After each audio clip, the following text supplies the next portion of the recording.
I guess over the last 10 years, ODB has undergone a bit of a path to increasing its private sector engagement in livelihoods work.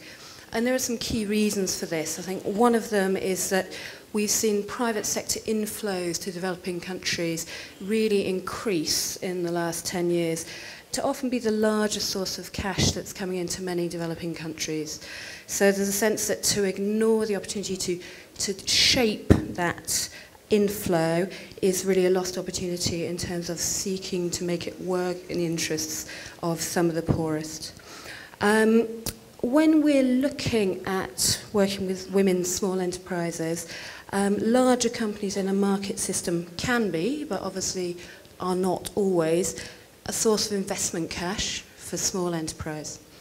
They can also be a source of innovative services that are needed by small entrepreneurs and those enterprises. That might be market information, it might be extension services, it might be training. And of course, companies above enterprises in the value chain offer a source of new markets for those enterprises. Quite often as well, you can see that larger private sector companies can offer a lever in which the government or the development community may be persuaded to invest in a sector or a particular area of enterprise. And David talked a bit about this morning. They can also be a way to achieve greater scale when we're talking about working at the level of enterprise.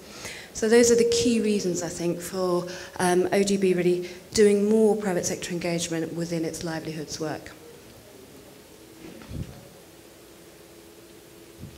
And then, of course, not to forget some of the negative sides that can come from private sector engagement.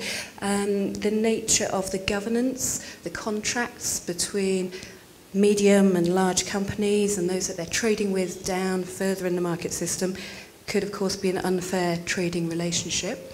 And we have done work in Indonesia where we had contracts between a large palm oil company and smallholder farmers that had terms in those contracts that allowed that company to repossess the land of those smallholders if they failed to deliver product on time and to the right quantity. So the first place that we had to start in terms of an intervention in the market system was to begin to work and negotiate with that company to change the terms in those contracts.